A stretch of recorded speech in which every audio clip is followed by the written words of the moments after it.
Hola, ¿cómo están? Bueno, nuevamente queremos hacer un video tutorial para seguir explicando la importancia de los símbolos matemáticos. Este módulo que hemos llamado Introducción al lenguaje lógico matemático, con los dos PowerPoint anterior, vamos ahora a ver algunos ejemplos de aplicación de lo que hemos visto en la parte teórica. ¿Cuáles de las siguientes es una proposición? ¿Cuáles son simples y cuáles son compuestas? Veamos. La primera. Silvia es estudiante de medicina. Es una proposición. Podemos decir el valor de verdad. Marcelo trabaja en una fábrica. También es una proposición. Ambas, tanto la primera como la segunda, son proposiciones simples. ¿Qué calor?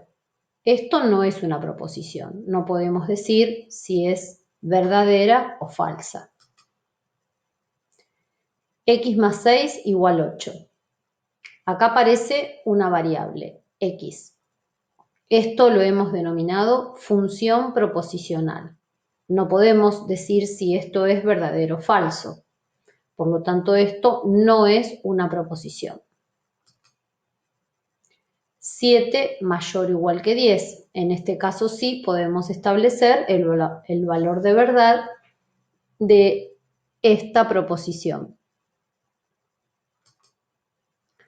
5 pertenece al conjunto de números naturales. También es una proposición. Y también es simple. 5 pertenece al conjunto de números naturales y también al de números enteros.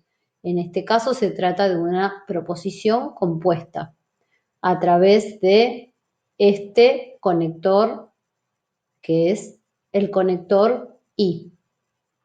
Una proposición es 5 pertenece al conjunto de los naturales y la segunda podríamos decir 5 también pertenece al conjunto de los números enteros. Marcelo trabaja en una fábrica, también es estudiante de ingeniería. Es una proposición compuesta. El conector lógico acá lo hace el símbolo, la coma y la palabra también. Esto vendría a reemplazar como si pusiéramos una I. Marcelo trabaja en una fábrica y es estudiante de ingeniería. O sea, esto sería equivalente a un I, es decir, a una conjunción. Para todo x perteneciente a reales se verifica que x más 6 es igual a 8. Fíjense, acá dijimos que esto era una función proposicional. En la parte teórica dijimos que había dos maneras de transformar funciones proposicionales en proposiciones mediante los cuantificadores. Acá elegimos el cuantificador universal. Decimos que para todo x perteneciente a reales se verifica que x más 6 es igual a 8. Entonces esto se transforma, o se transformó, mejor dicho, en una proposición. Finalmente, existe x perteneciente a los naturales, tal que x más 6 es igual a 8. En este caso, elegimos un cuantificador existencial. También hemos transformado esto, que era una función proposicional, mediante este cuantificador existencial, en una proposición. Si queremos establecer el valor de verdad, podemos decir, en este caso, que se trata de una proposición verdadera. ¿Existe algún x perteneciente a naturales tal que se cumple esto? Sí, ese x en este caso sería 2, y 2 es un número natural. Acá, en cambio, en la de arriba, vamos a señalarla, para todo x perteneciente a naturales se verifica que x más 6 es igual a 8, esta sería una proposición falsa, porque cualquier x real que reemplace a esta variable no hace que esta expresión sea verdadera. Si ponemos x igual 4, 4 más 6 igual 8 sería falsa. Entonces esto es una proposición falsa. Bueno, avancemos ahora con otros ejemplos. Vamos a trabajar en este caso con conjuntos. Nosotros utilizamos mucho el lenguaje de la lógica proposicional para interpretar conjuntos. Los conjuntos dijimos que se pueden definir por comprensión o por extensión. En este caso, este conjunto está definido por comprensión. Es decir, está expresado mediante el lenguaje simbólico y tenemos que interpretar lo que acá nos dicen para saber quiénes son los números que pertenecen a este conjunto que denominamos A. Acá dice que A está formado por todas las X es cualquier número, es una variable, tal que esos números pertenecen al conjunto de los reales, X pertenece a los reales y X es menor o igual que 6/5. Acá tenemos una conjunción. De acuerdo a las tablas de verdad que nosotros analizamos en la parte teórica, para que una conjunción sea verdadera, ambas proposiciones tienen que ser verdaderas. En este caso tenemos dos funciones proposicionales. Tendríamos que asignarle valores numéricos a X para transformar esto en proposiciones. Y cuando ambas sean verdaderas, ese elemento va a pertenecer al conjunto A. Por ejemplo, si a X le asignamos valor 2, hace verdadera a esta expresión, pero no hace verdadera esta expresión, ya que 2 no es menor o igual que 6/5. Entonces 2 no pertenece al conjunto A. En cambio, si a X lo reemplazamos por 0, 0 pertenece al conjunto de los reales, hace verdadera, o sea, esta función proposicional la transformamos en una proposición verdadera y 0 menor o igual que 6/5 también pasa a ser una proposición verdadera, quiere decir que 0 es un elemento de este conjunto. Son infinitas la cantidad de números que pertenecen a este conjunto, entonces, ¿cómo hacemos los matemáticos para expresar todos los números que reemplazadas a estas variables por dichos valores hacen verdaderas a estas dos funciones proposicionales? Y para eso utilizamos lo que llamamos intervalos.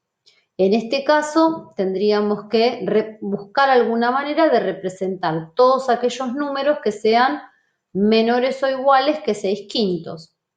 Para eso utilizamos la notación de intervalo, en este caso un intervalo semiabierto. Venimos desde el menos infinito y llegamos hasta 6/5. Ponemos corchete, eso quiere decir que 6/5 pertenece a este intervalo. Es una forma de representar este mismo conjunto, pero como intervalo. También podemos recurrir a una representación gráfica en la recta numérica. En este caso, tendríamos que graficar todos aquellos números, 6/5, si hacemos 6 dividido 5, eso nos daría 1,2. Acá tenemos 1,2, vamos a señalarlo bien con el puntero. Punto lleno quiere decir que el número pertenece al intervalo, si no tendríamos que hacer un agujerito vacío, y serían todos los números que están a la izquierda de ese valor sobre la recta numérica.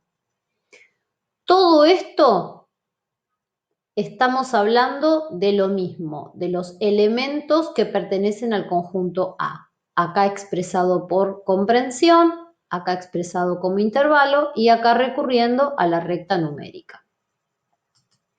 Veamos otro ejemplo. En este caso nos dicen que el conjunto B es el conjunto formado por las X, tales que X pertenece a reales y X es menor que 20 o X es mayor que 24. Acá tenemos una combinación de conjunción con disyunción. La disyunción era verdadera cuando al menos una de las proposiciones resultaba verdadera. Nosotros acá tenemos, como en el caso anterior, funciones proposicionales. Tenemos que buscar qué valores numéricos asignarle a X para que al menos alguna de estas dos resulte verdadera y entonces la disyunción resulte verdadera. Y por supuesto que sean números pertenecientes al conjunto de los reales. Por ejemplo, si tomamos X igual a 10, hace verdadera a esta proposición. Hace ver, si reemplazamos acá 10, esta proposición se transforma en verdadera, ya que 10 es menor que 20. Y si acá colocamos 10, 10 es mayor que 24, eso resulta falso, pero como esta es verdadera, la disyunción termina siendo verdadera. 10 va a ser un elemento perteneciente al conjunto B. Si en cambio tomamos, por ejemplo, el número 21, 21 hace verdadera, si acá ponemos 21, 21 pertenece a reales, se transforma en una proposición verdadera. 21 menor que 20 es falsa.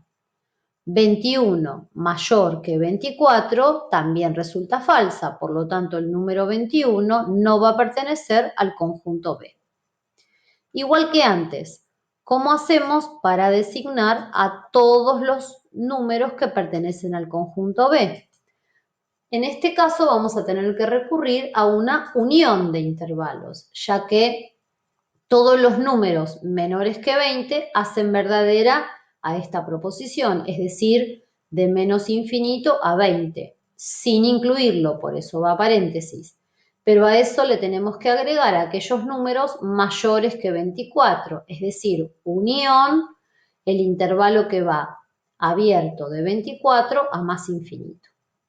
De la misma manera que antes, podemos representar en la recta numérica esta unión de intervalos, es decir, este conjunto, con agujeros abiertos. Eso significa que tanto el 20 como el 24 no pertenecen al conjunto numérico y serían los números que están a la izquierda de 20 y todos aquellos números que están a la derecha de 24, como está representado en el gráfico. Veamos otro ejemplo. En este caso nos dice que el conjunto C está formado por los números pertenecientes a los naturales y X es menor o igual que 20 y X es mayor o igual que 12. En este caso hay que tener cuidado. ¿Por qué? Porque X es un número natural. Entonces, en este caso, podríamos enumerar todos los números que hacen verdadera a las tres proposiciones al mismo tiempo. Son los números que aparecen en pantalla. 11, por ejemplo, hace verdadera esta, pero no hace verdadera esta. Por lo tanto, la conjunción no es verdadera. Y tenemos que tener mucho cuidado a la hora de representar gráficamente esto, ya que no podemos representarlo como en el caso anterior con un trazo lleno, sino que es una gráfica de puntos aislados. Es decir, solamente marcamos en la recta numérica los números que pertenecen al conjunto C mediante puntos. No podríamos hacer trazo lleno entre 12 y 19. Finalmente, si ese mismo conjunto cambiamos la primera de las funciones proposicionales y ponemos que X pertenece a los reales, en este caso sí podemos hablar del intervalo semiabierto, cerrado a la izquierda, abierto a la derecha, todos los números comprendidos entre 12 y 20. Y en este caso sí, la representación numérica es un segmento de trazo lleno con punto lleno en 12, ya que el 12 pertenece a este conjunto, y en 20 abierto, porque 20 no hace verdadera a esta función proposicional. Bueno, ojalá les haya resultado esta explicación. Nos vemos en la próxima.